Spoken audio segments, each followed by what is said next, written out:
So now let's start with the first lesson, that is natural resources, air, water and land. Page number 1. Everyone have to take your textbooks and keep a pencil along with you because I'm going to tell you some points and some answers. So you have to write it down. So let's start now. See on page number 1, you can see the first diagram, that is 1.1, the spheres of the earth. In that you can see some scenery is given there, and to the next there are some questions written. So now we'll see the questions. Observe the picture alongside and answer the questions. You have to see the picture and answer the questions. The first one, where do we see the birds? In that picture, where can you see the birds? You can see the birds in the sky, that is in the atmosphere layer. Where is the cow grazing? This also we all know that the cow is grazing in the grass. The third one, locate the trees and the road. The trees and the road are on the sides of the river. You can see a red color car over there, that is the road, and the tree is also alongside the river. The fourth question is, where does the river come from and how does it flow? So you can see the river is coming from the mountain. So the first answer is, the river is coming from the mountain. And how does it flow? It flows in a particular direction, in downward direction. Where is the aeroplane? It's the next fifth question. Where is the aeroplane? The aeroplane is also high up in the sky. The sixth one is, where are the fish seen? Where can you see the fish? The fish is in the river water. And the last question is, on what is the sailboat floating? The sailboat is floating on the surface of the river water. Okay?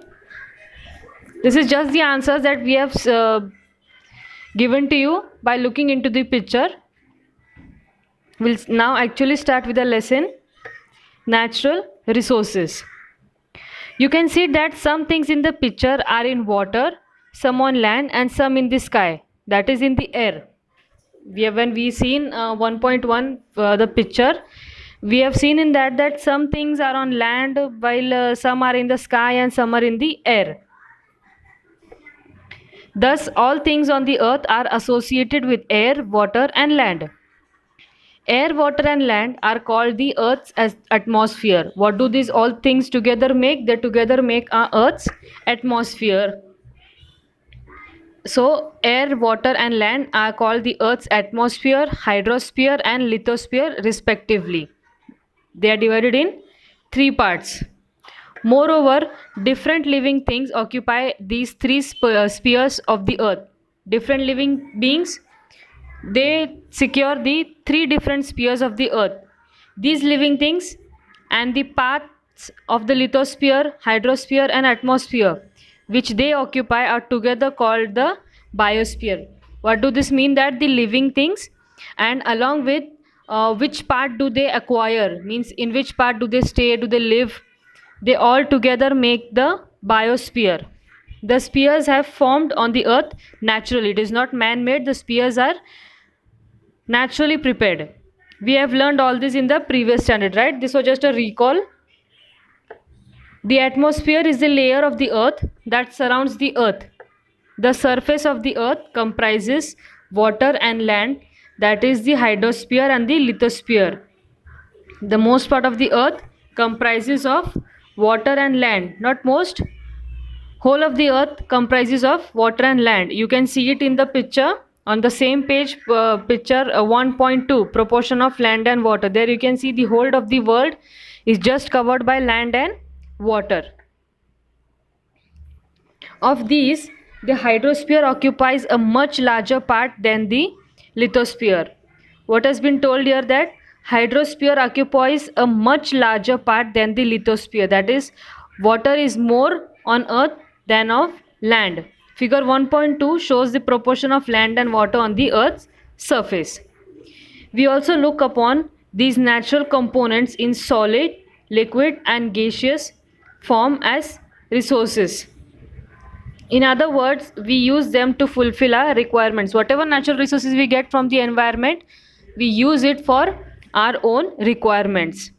Let us now study all these three components in detail. Now on the next page, we'll see all these three in detail.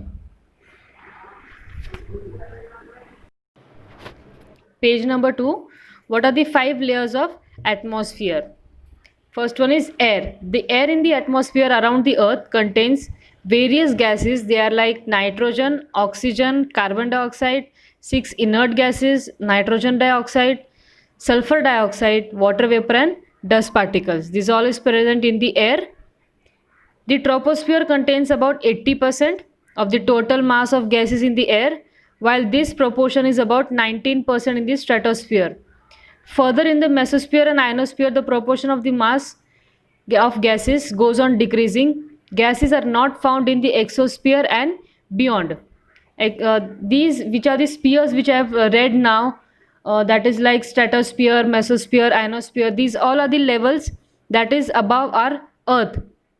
As you go further and further into space, you can see that the level of the air goes on decreasing. You can see that the air is a mixture of several gases and is the chief constituent of the earth's atmosphere. The air around the earth is very important because these gases, air also contains water vapor and dust particles. The amount of the gases in the air is the greatest near the surface and decreases as we go higher and higher from the surface. On the earth's surface, we find that we don't have any difficulties in breathing or like anything, because the portion of the air present around us is in good quality or in good quantity. But as we go higher in the sky, we find that we need a cylinder, an oxygen cylinder along with us if we travel on a higher altitude. This is because the proportion of the air goes on decreasing as you go on a higher altitude. That is, air becomes rarer at higher altitude. Rarer means very less at high altitudes. The proportions of the constituents of air and some of the gases are given here. On this, just beside it, the paragraph which we were reading, you can see that there is a picture given, figure 1.3, the proportions of the various gases in the air. You can see that nitrogen consists of more, that is 78%. Then it's the oxygen, that is 21%, argon, that is 0.9%, other constituents of air, they have occupied 0.7%, and carbon dioxide has occupied its space by 0.3%. Now next, some uses of gases in air. The first one is nitrogen. How do nitrogen help us? Nitrogen helps living things to build the necessary proteins. It is useful in the production of ammonia and in airtight packaging of foodstuffs. Whenever you can see that packaging of any foodstuff is done, how can they be so long? That means they do not get spoiled if they are packed properly. That is because nitrogen is filled in it in some quantity, so that nitrogen helps them by getting ruined or by getting spoiled. The second one is oxygen. Oxygen is necessary for respiration in living things and for combustion. What is combustion? Combustion is the process of burning something. Combustion means to burn something, and oxygen is necessary for each and every living thing. Next is carbon dioxide. Plants use it for producing their foods, and carbon dioxide is also used in fire extinguishers. Argon is used in electric bulbs. Helium is used for obtaining low temperature and also for generating lift in airships. Neon is used in decorative lights and for street lighting. Krypton is used in fluorescent tubes. Xenon, it's used in flash photography. So these are some of the uses of the gases which are present in the air around us. We'll also read the next paragraph, that you should also always remember that the living world on the earth is sustained due to the balance between various gases and the other constituents of air. This is that the living world on the earth, it is in a continuous periods. It is in a continuous period due to the balance between the various gases and other constituents of air. The atmosphere is a very important filter. It allows the light and heat of the sun to reach the earth, which is necessary for life, but it prevents the harmful elements from reaching the earth. It is in the atmosphere that fog, clouds, snow, and rain are produced. The air or the atmosphere which is present around us or around the earth, it helps the harmful rays that are coming from the space or from the sun, it protects us from it. So it is very important to be there.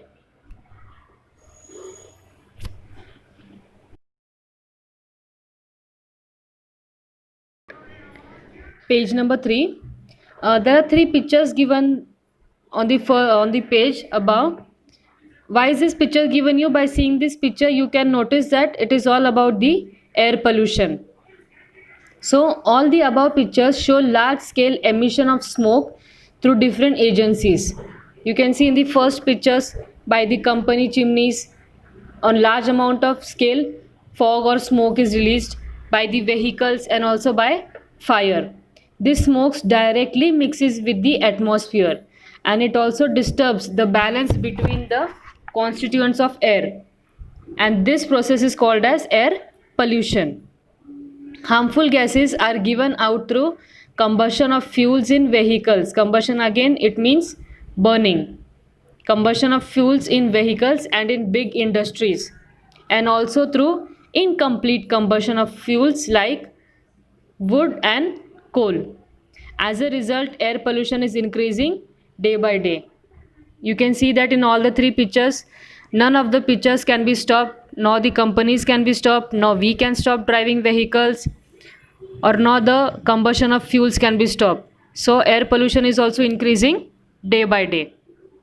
Just the next paragraph that is written in the brown box, you can see that there are some harmful chemicals that are released in the air through combustion of fuels. Let us see which are they. They are nitrogen dioxide, carbon dioxide, carbon monoxide, sulfur dioxide, and soot. These are the harmful substances that are released in the air when the combustion of fuel is done. Now we'll go to the next paragraph. Ozone layer. Ozone layer, it is also known as the protective shell. There is a layer of ozone gas that is also called as O3 in the lower part of the stratosphere. Ozone gas is not directly useful for the survival of living things, yet it is very important for the living things to have this layer of ozone at a high altitude around the earth, as we do not need this ozone layer directly for our living, but it plays a very important role in our lives. The ultraviolet rays that come from the sun are very harmful for living things. The ozone gas absorbs these rays. As a result, life on earth is protected. As we have seen that there are many harmful rays in this space that can come towards the earth. The first one is the sun. The ultraviolet rays that come from the sun, they are very harmful for the living things. So the ozone gas present around the earth, it absorbs all the ultraviolet rays coming from the sun, and as a result the life on the earth is protected and safe. The ozone layer is destroyed if chemical gases like carbon tetrachloride or chlorofluorocarbons used in the air conditioners and refrigerators mix with the air. These two gases can also destroy the ozone layer. The 16th of September is celebrated as Ozone Protection Day all over the world to make everyone aware of the importance of ozone. How many of you had knew that 16th September is celebrated on Ozone Protection Day? No one, because nowadays humans are like just for everyone's welfare. They just look out for their own things or their own profit. So no one today remembers about these days. And now we'll go to page number 3. Now, page number 4, water. Observe. You can just make this observation at your home. You don't have to do anything, but just a small record that you can make. Observe how much water is used for what purposes it is used in your house and for a whole day. For a whole day, you can observe all your family members for what purposes they are using the water just for one day. They are like here it is been given in the second paragraph or in the second column. Purpose for which water is used: for bathing, for brushing teeth, washing clothes, utensils, mopping the floor, drinking, cooking. This all you can observe for one day, that how much water is used per day by each family. You will see that it is almost impossible for us to spend even a single day without water. Correct? We cannot spend even a single day without water. We need to drink what? We need to drink 3 to 4 liters of water every day, so that all our bodily functions run smoothly. So you have seen many a times whenever you go to a doctor for any of your allergies or any other, every time the doctor suggests first thing to everyone that drink plenty of water. This is why, because it helps all our body functions to run smoothly. Other living things also require water, although the amount of water they need may vary according to the size of their body. Thus, we see that water is very important. Each and every human being, each and every animal, living thing needs water. Everyone require water according to their size of their bodies and their requirements. If hydrogen gas burns in the air, it combines with oxygen and water is formed. We have learned about some characteristics of water in the previous standards, correct? I'll read the next, the brown box. In nature, water occurs in 3 stages.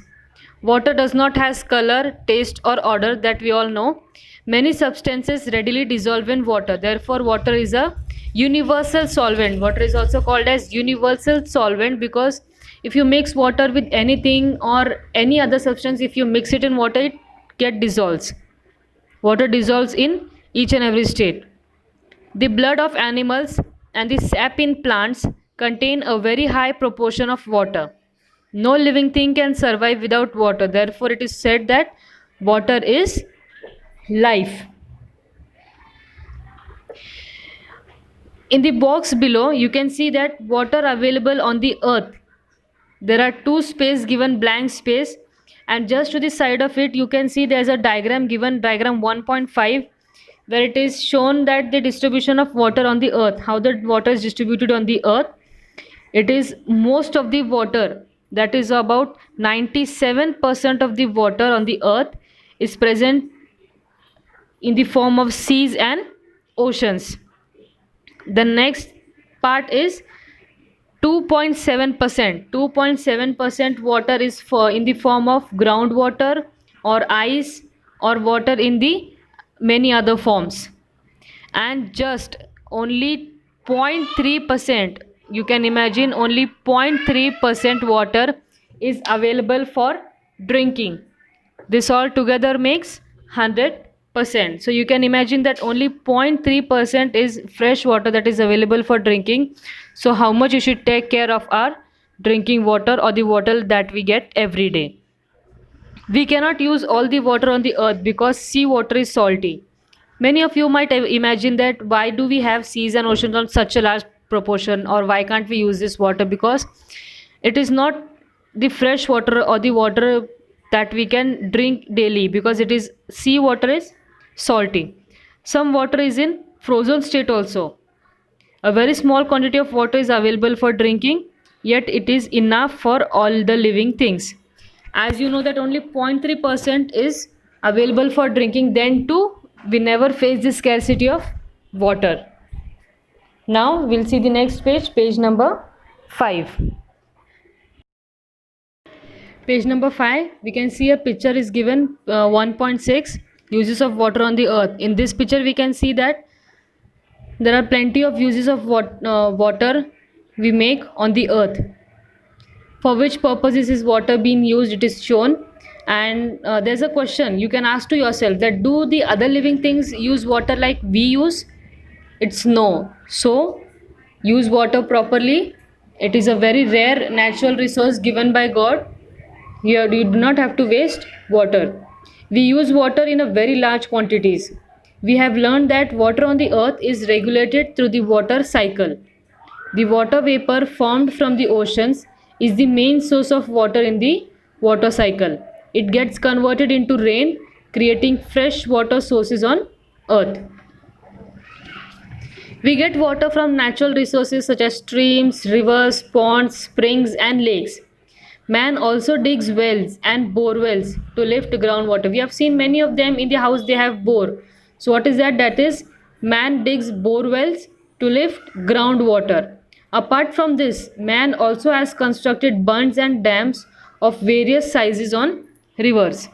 Due to the uncontrolled use of water for an increasing population, industry and farming, it is now in short supply. Water scarcity has become a serious problem because man does not take care of the water. It uses it anyhow and in any quantity, so scarcity of water has been a very serious problem. In the yellow box, you can see some points are written. We'll just read them. You should always remember that use water sparingly. Only use that much amount of water how much is needed. Do not waste water. Block water, let it percolate. Don't let the water flow just like that. Block the water and let it percolate. Store water wherever possible. Reuse water whenever possible.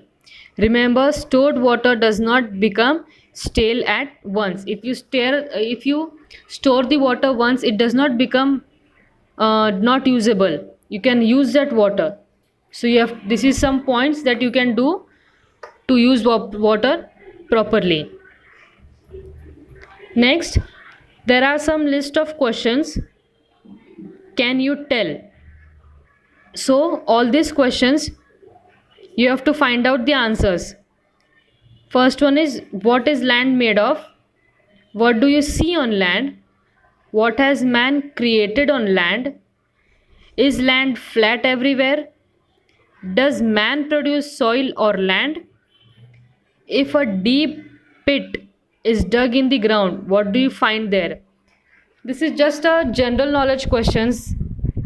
You can all answer them very easily. So you just have to note down this as your homework in your scrapbook. This will be as a homework in your scrapbook. You have to just write the lesson's name and you have to write down these question answers. Next we'll continue with the lesson. Land. Land is seen in the form of stones, soil, and also big rocks. It is not flat everywhere. You have seen that land is not flat everywhere. It is uneven. It is hilly in some places and flat in some places.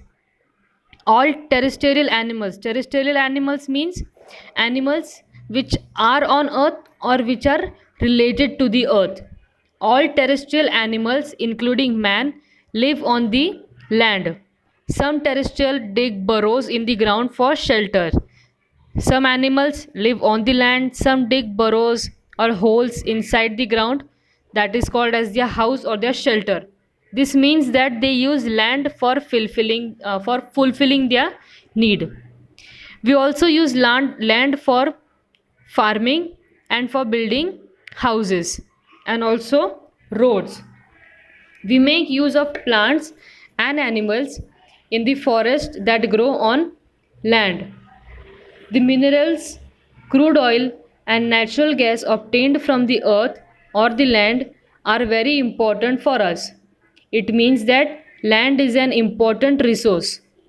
Let us see now how exactly land is made of, or what exactly land is made up of. Page number 6. See on page number 6, it has been started with an experiment which you can do at home, but only with the help of your parents or with the permission of your parents. How you have to do is that you have to take a transparent plastic bottle, a handful of soil, some stones, sand, some dry leaves and water. You have to cut off the upper tapering part of the bottle, which is shown, see how it is shown in the picture. The upper part you have to just cut it, and you have to put all the materials in the in the bottle, in the lower part, and you have to add water in it. Stir the mixture thoroughly and put it aside. You have to stir it properly, and then you have to keep it aside for at least one day. On the next day you have to just observe it, and you have to answer that how does the mixture in the bottle look. So on the next day you can see how does the mixture in the bottle look. You can see different layers in it. What is the different layers? Which are the different layers from the top to the bottom? The land on the earth also looks same like this. If a pipeline is being laid in any of your neighborhood, you can observe carefully the pits dug for this purpose. You will see some layers under the land surface, as shown in picture 1.8. You can see in that picture the different layers of the land are shown to us. In the land, if the land has mature soil, the topmost layer is formed by the decomposition of the remains of the plants and animals. If we see that any soil is fertile or very good, so how can we say that? Because it has many decomposition of dead plants and animals in it. This layer is called as the humus. It is usually found in dense forest. The land below this is full of sand, soil, small stones, worms, and also insects. Small soil and pieces of bedrock are found below this layer of land. This land is, or this soil is immature. It is not fully matured. Further below this layer, the proportion of the soil decreases, that of the rock increases. As we go deep into the land, we can see that the amount of the soil or the proportion of the soil goes on decreases, and the amount of rock increases. And where it start increases, that is the layer of the bedrock. The main minerals in the soil are derived from the rocks. That is why soil in different regions is different. The color and also the texture of the soil both are determined by the bedrock. In the picture 1.8 you can see the various layers of the land. The bedrock, the bottom one is the bedrock. Above it is the layer of the soil and small rocks. Above it is the immature soil, then the soil, and on the topmost it is the humus. We'll see this process of the soil formation. The soil on the land is formed by a natural process. The abiotic components of the soil. Abiotic components means what? Abiotic components means which do not come from living things. The abiotic components of soil are supplied through the weathering of the bedrock. Weathering means the change that appears or the texture. Due to the heat, cold, and water of the sun, wind and rain respectively, the bedrock breaks down into pieces. Stones, sand, and soil are formed from these pieces. Microbes, worms, and also insects are found among them. Rodents like mice and rat are also found here. The roots of the trees growing on the land also help weathering of the rocks. They also help in the process of the weathering rocks. The process of soil formation is slow and continuous. It is very slow and it is always being done. It is a continuous process. It takes about 1,000 years for a 2.5 centimeter thick layer of mature soil to form. This, I think so, no one could know that it takes at least thousands of years just for 2.5 centimeter thick layer of mature soil to be formed. Now we'll see the next page. Page number 7. Soil can get destroyed in a very short period due to flood, storms, and also human activities such as mining. These are the reasons in which thousands of years which take to prepare a mature soil, this all can be destroyed just in a few time due to floods, storms, and also human activities such as mining. That is why it is necessary to conserve soil and to prevent erosion of land. The best remedy for this is to increase the green cover on the land. To increase the green cover means to plant more and more trees on the land. Erosion of land is reduced if grass, trees, and bushes are grown on it. Obtain specimens of soil from various places in your surroundings, such as your own yard, a garden, hills, riverbanks, fields, and rocky ground. And by obtaining this, it is not that you have to do this, you can just, for your further information, you can just see and you can just observe different soils from different areas. We'll see the purple box. Do we know that humus is the layer formed on the soil due to the decomposition of dead plants and animals by microbes? Due to the dead plants and dead animals, the humus is formed. Humus supplies nutrients to the soil. Humus is also important for aerating the soil and for holding water in the soil. Humus is important for aerating. What is aerating? Aerating is to exchange the gases between the soil and the atmosphere. This also helps to hold water in the soil. The proportion of humus in the upper layer of the good fertile soil is about 33% to 50%. Okay? Now next, forests on the land got buried underground due to the great upheavals that took place on the earth many ages ago. After that, the process of formation of fossil fuels from the remains of the living things took place underground. We get fuels like petrol, diesel, kerosene, paraffin, and other useful materials like tar and wax from the fossil fuels called crude oil. As you all know that these all the crude oil, we all get it from the ground or from the land below us. We get it underground. It is not on the ground. We get all this crude oil from underground.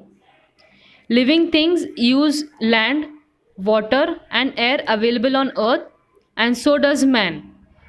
However, the portions of these resources that are actually put to use are very small as compared to the whole earth. We'll just look at this table that land is 29%, which is useful for man. The other useful thing for man on the earth is potable water, that is fresh water. It is only 3%, and oxygen is only 21%. These are the three most important components present on the earth, which is useful for man and which is necessary for man. Even in these small proportions, the resources shown in the above table are sufficient for all the living things. Only it is very necessary for man to control his greed. This is but obvious that if we do not control our needs, or if we do not take care even of others, or if we do not take care of these three natural resources, that is land, water, and oxygen, then we can't see our future without it. In other words, we must use these resources judicially, means very carefully, with the awareness that they are meant for all the other living things and not just for mankind. They are not just there only for you, they are for everyone. And now we can see on the page number 8 that we have finished with the lesson, but we'll just recall our important points that we have seen in this lesson on page number 8 above in the brown box. First point is the elements available in the nature which fulfill the basic needs of living things are called as natural resources. Air, water, and land, they are the important natural resources. Soil has both biotic and abiotic constituents. Fourth one is there are many constituents of air such as nitrogen, oxygen, carbon dioxide, inert gases, water vapor, and dust particles. The fifth one is the ozone layer is a protective shell of earth. And the last one is natural resources should be used carefully and sparingly. So now we have finished with the lessons. I hope my explanation was correct for you and all your doubts have been cleared. The question answers will be given to you in the end of this video. You have to complete your notebook and be updated. You have to revise and always be prepared with all your question answers. On page number 8 you can see question answers are given 1, 2, 3 to 7. So everything will be given to you in the end of this video. You have to complete your notebook as well as your workbook provided to you. And thank you.